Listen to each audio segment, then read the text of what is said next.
Dios le bendiga, hermana María. Primeramente dándole gracias a Dios por esta gran oportunidad que el Señor permite de ser parte de esta reflexión en el día de hoy. En el día de hoy estaré exponiendo la segunda parte de mi testimonio de cómo yo llegué a conocer a Cristo. Hoy día, antes de comenzar, le voy a leer la palabra de Dios en Tito 2:15.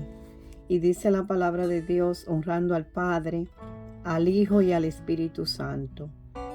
Esto habla y exhorta y reprende con toda autoridad. Nadie te menosprecie. Esto es palabra de Dios. Yo sé que Dios capacita a los hombres para que hablen la palabra con toda autoridad.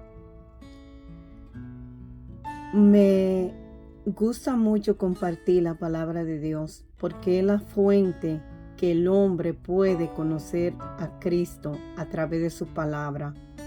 No por medio de un pastor, no por medio de un sacerdote. Lo único que Dios quiere usar es vasos que estén dispuestos a exponer la palabra de Dios.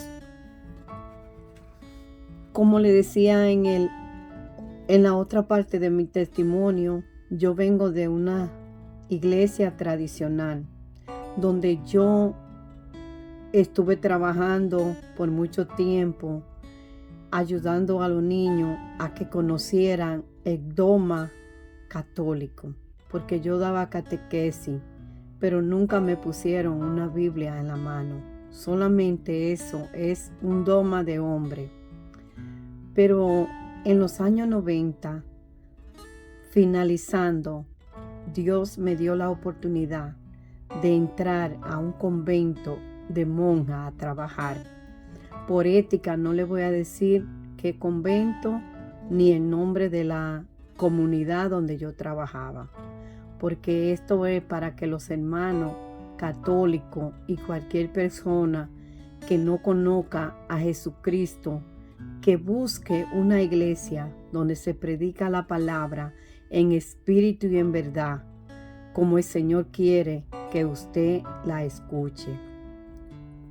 Cuando yo entré a ese lugar, yo me sorprendí, porque como yo en ese entonces ya era evangélica y conocía la verdad de Jesucristo, yo pensé que el estilo de las monjas era muy diferente, pero yo sé que es difícil y muchas de ellas están ahí porque ellas decidieron servirle a un dogma y a una religión.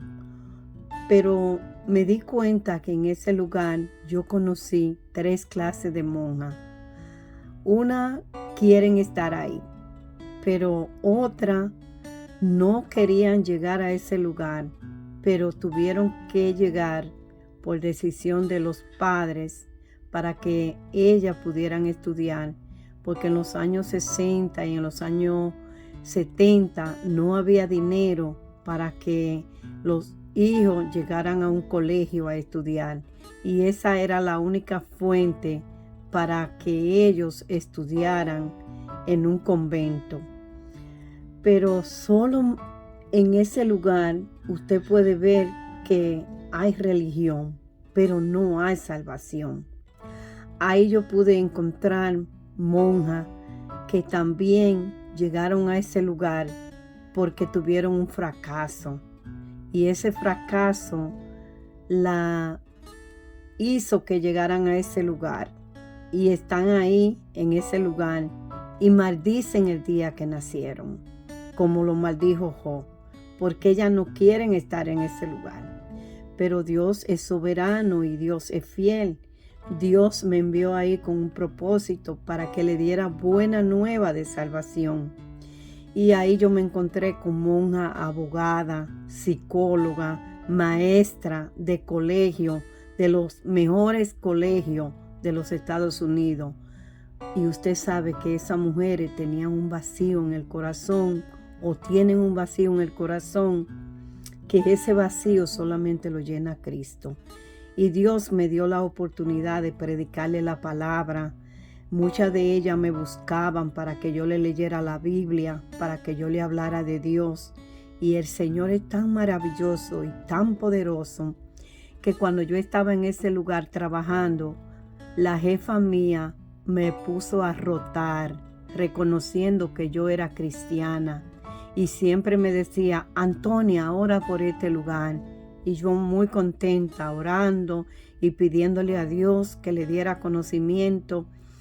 Y lo grande es que cuando Dios tiene un plan para que nadie se pierda, Dios hace maravilla y Dios tiene poder. El Señor me dio la oportunidad de estar rotando en los pisos. Y siempre que iba a morir una monja, a mí me mandaban a ese lugar cuando yo estaba ahí trabajando. Y Dios me dio la oportunidad de dejarle saber en ese cuarto donde ella estaba, decirle, hermana, tú sabes que el rosario no tiene poder. Hermana, tú sabes que la misa no tiene poder. Hermana, tú sabes que Pablo no tiene poder, porque hay que ser cuidadoso y cauteloso. Hermana, tú sabes que Pedro no tiene poder. Y ellas me decían sí. Y yo le decía, el poder está en Jesucristo. Y la gloria y la honra es para Dios. Que siempre yo estaba ahí con la Biblia, leyéndole la palabra de Dios. Y ellas me escuchaban. Cuando Dios tiene un plan con el hombre, el plan se llevará a cabo. Así como Dios hizo con Esteban, que Dios puso gracia en este diácono. Era uno de los diáconos que tenía poder para predicar la palabra, según el libro de los Hechos, capítulo 6. Vemos que este poder no fue cualquier cosa. Hoy día nosotros tenemos que ser como Esteban. ¿Por qué? Porque hoy día el mundo está bien difícil. El mundo está en tiniebla y es algo que el hombre no sabe qué hacer. Pero Cristo, que es la luz del mundo, te ha dado esa sabiduría para que tú lleves luz a las naciones y para que tú lleves luz en el lugar donde tú estás. Y si tú eres luz y eres sal de la tierra, entonces tú tienes que propagar esa luz, como dice Juan 8:12. Uno sabe que el poder de Dios solamente se manifiesta en vasos que se dejen usar. Yo cuando estaba en el convento, yo le decía al Señor, Señor, dame la palabra que yo tengo que hablar. Déjame ser ejemplo, Padre Celestial, para que esta monja reciba sanidad en su corazón, porque de verdad que lo necesitan.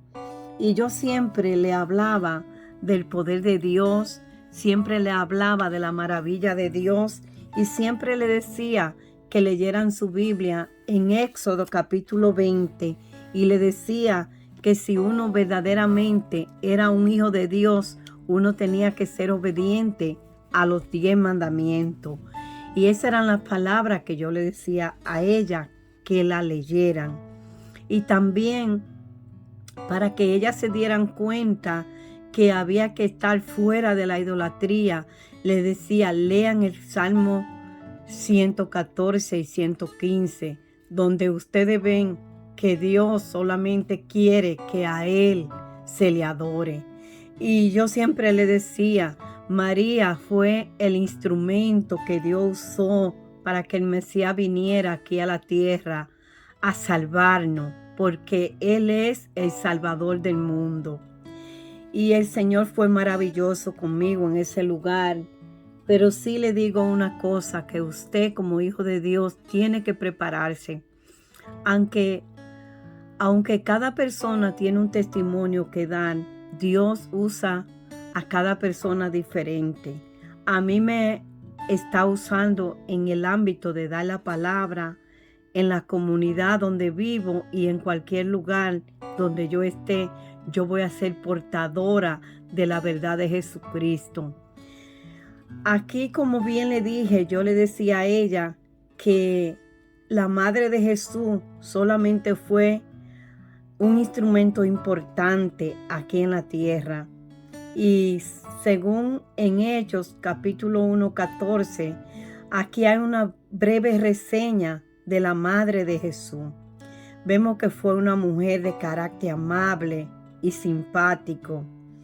Y su historia relacionada con la maravilla, vemos que esto la acompañó a ella con el nacimiento de Jesús.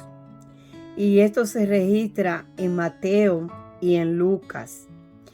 En Lucas capítulo 3 se conserva la genealogía materna del Salvador, que viene del linaje de David y de Abraham. Y nosotros vemos que es algo muy importante, porque a veces la gente, por no leer la Biblia, está falta de conocimiento. Y también vemos que todo esto estaba ya profetizado antiguamente.